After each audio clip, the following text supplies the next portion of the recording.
Bueno, yo trabajé toda mi vida, o gran parte de mi vida, en el correo. Ahí trabajé 37 años y el que trabajaba en el correo podía trabajar en dos lados, porque el correo son 6 o 7 horas, de lunes a viernes o de lunes a sábado. Y entonces quedaba siempre mediodía para trabajar en otro lado. Y trabajaba en fábricas, trabajé muchos años en fábricas también. Y eso me sirvió para la jubilación también. Sí, yo empecé a los 18 años a trabajar. Y bueno, y trabajé de mensajero en el correo, que ahora no existe más ese trabajo de mensajero porque se llevaba telegrama. Y teníamos una carterita acá atrás y acostado y cargábamos los telegramas y salíamos en bicicleta. Y teníamos el radio, cada uno un radio para ver por localidad. En cada localidad había una sucursal de correo, en todo el país. En todo el país. Bueno, y el laburo de mensajero era exclusivo de mensajeros, de llevar telegramas. Era lo más urgente que había en esa época. Sí.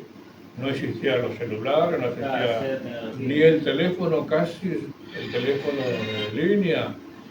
Eran pocas las personas que tenían ese teléfono. Tenían que tener una buena situación económica para tenerlo. Y tampoco, por lo más que lo pidiera, no era muy difícil de tenerlo. Sí.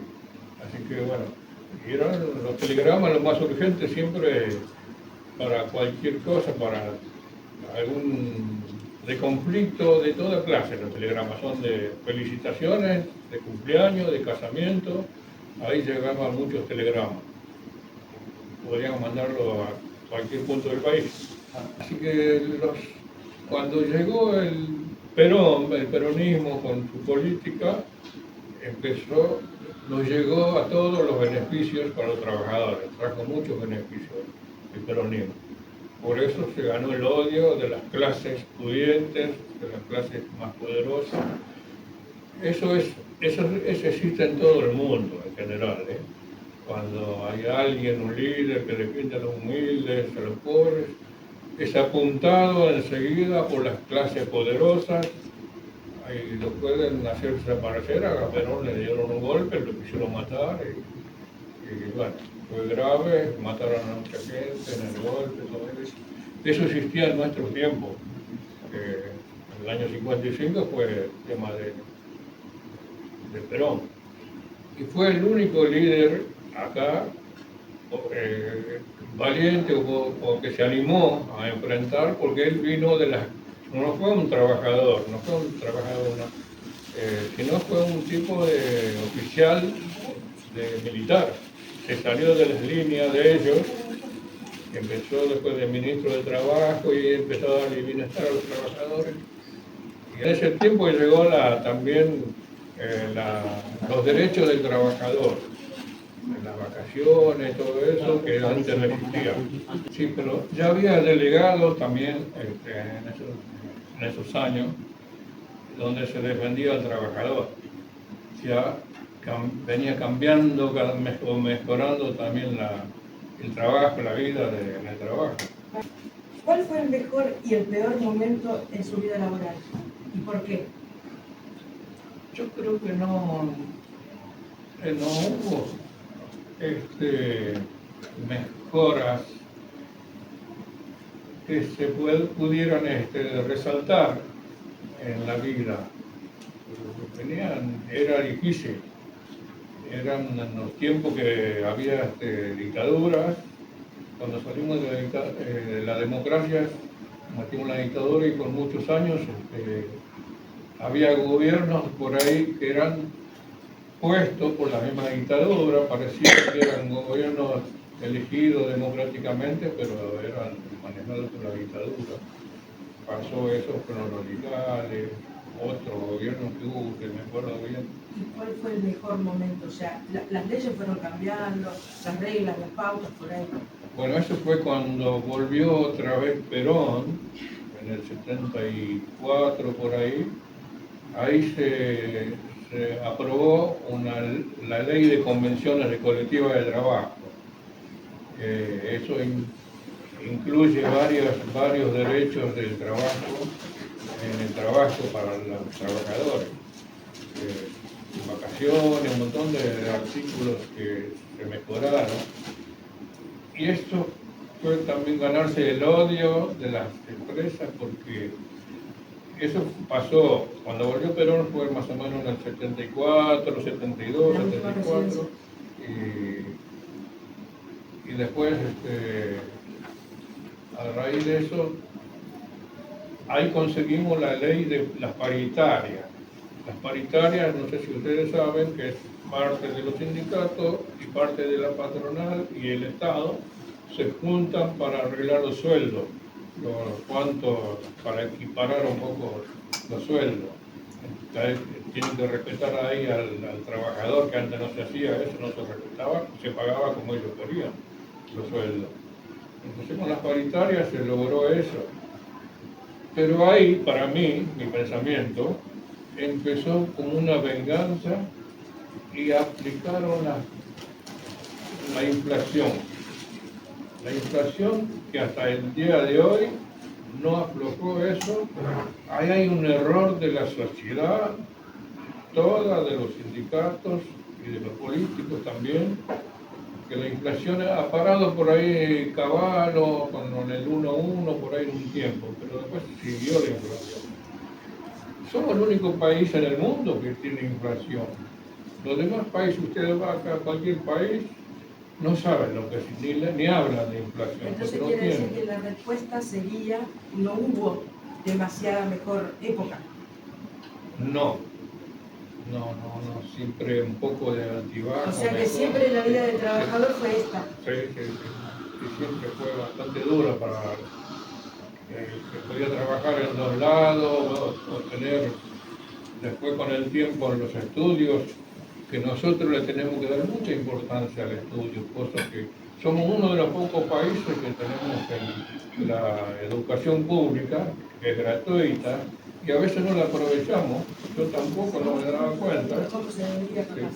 Sí, cada vez hay que aprovechar la educación, la universidad. Hay sindicatos muy buenos, que siempre son fieles de los trabajadores, pero hay otras clases de gente que no han sido muy buenos los sindicatos. Bueno, empezó a sumarse gente así, y a todos nos gustó la idea, y nos empezamos a juntar en un galpón, que por suerte aparecieron gente así como dirigentes, que nos juntamos y nos dimos fuerza entre todos, y juntamos como entre 100 y 200 personas, venían del barrio. Y se hizo en una cooperativa de servicios, así que comprábamos cosas entre todos, iban al mercado central, hicimos la iluminación del barrio, otros se preocupaban por la iluminación del barrio, por las veredas también, por el nombre de las calles. Hicimos un montón de cosas mientras estábamos ahí, hasta que, no sé, habremos estado como un año por ahí, en un galpón, y ahí nos juntamos los días domingos. Los domingos porque todos trabajábamos. Ahí fue la organización. Sí, los domingos. Cosa que se tendría que hacer en todos los barrios, aprender, juntarse los vecinos para urbanizar el barrio. Porque si no, te pasa la vida, nos pasan los años y no logramos, no tenemos lo que necesitamos en cada barrio, escuela, sala, vereda, calle. Por eso habría que fomentar. Formal fue hasta que llegó las privatizaciones. Sí. Cuando se llegaron las privatizaciones, ahí quedó mucha gente desocupada. Millones, entre directos e indirectos.